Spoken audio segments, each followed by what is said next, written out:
Hey, this is Daniel, and where am I right now? We are at Sammy T's, downtown Fredericksburg. Fredericksburg, Virginia, and I am with Hanna right now. And Hanna, you had not heard of Andrew Yang before. No. You talked to me. No. I'm introducing her for the first time. And so I just had you watch one of his campaign videos. And so what are your general thoughts of what he's running on? And what questions do you have? Well, one thing I can say is it seems like most of his morals are in a better place than most people we have seen in politics. Okay. I'm curious what he means about universal income for all Americans, and where does he plan to do going towards that? Okay.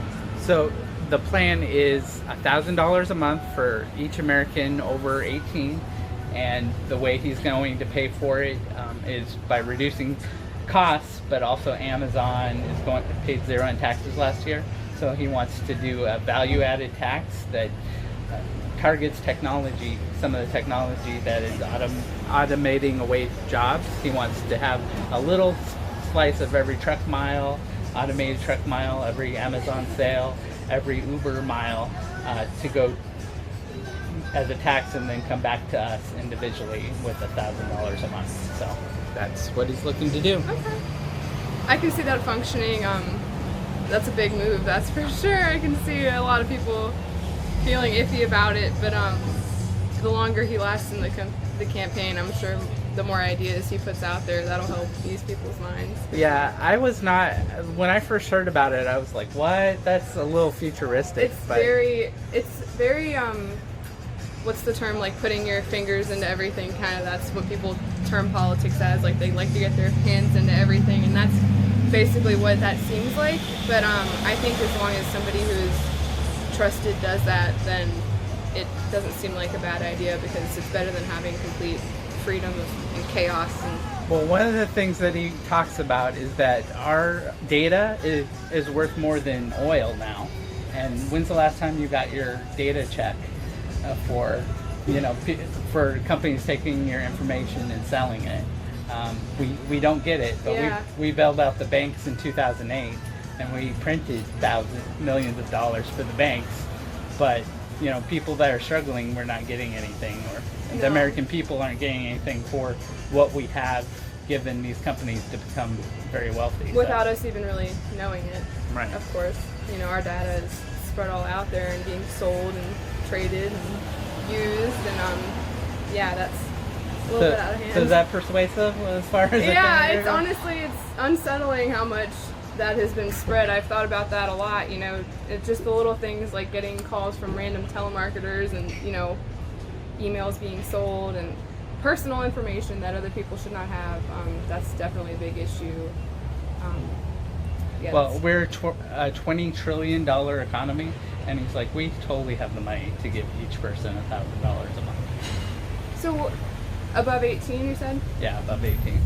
So for a lifetime. And he said this is going to be gauged off of, like you said, Amazon was not taxed at all last year. Correct. Most of the big companies or corporations, they actually get money back from the government for we supplement them, and there's like this thing called corporate welfare where we give people, the idea is that corporations give jobs, so we should give them money, even more money, but the point is they pay less in taxes than all of us do, and they have the money, so it doesn't make sense that they get to pay zero in taxes. No, it should at least be equal, if anything, not zero, because of the amount of income they have, and the fact that not only are they making a huge income, but they are draining from multiple other businesses all the time. Especially Amazon's probably the biggest culprit of that. They're taking away, malls and everything that is making a community is being drained by huge organizations like Amazon. She's doing the claw without even knowing it.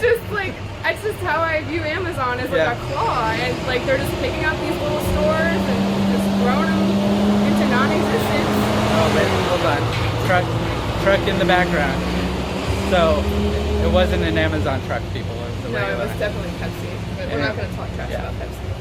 But or Andrew Yang does a speech about Amazon every time he does the claw. He's like sucking up 20 billion or dollars every year or something like that. And it's true, and all those small businesses still have to pay taxes, and it makes it hard for anyone to ever want to be an entrepreneur, because how could they? You know, like all those entrepreneurs he said he was, you know, going and teaching and talking to, you know, how could they even feel like they have the smallest of chances with Amazon, you know, or anything else? There's got to be multiple others. And that's just one of the well-known ones that everyone speaks about. And absolutely. You know, they speak about it either very negatively or positively, because it is convenient to just go on there and get something for cheaper. Yeah, well, the thing is, he says it's, you know, it's not their fault that they're paying their own taxes. That's their job to pay their own taxes. That it's our fault for allowing it to happen. We need an economy that works for us, and taking that value and distributing it back to us, which is it's ours anyway, makes a lot of sense. So. Yeah, but I don't know. It's something that I think needs to be addressed, and if he's focusing on that, that would be nice. Yeah. And, yeah. Sorry. But- Other things pertaining to But that. he has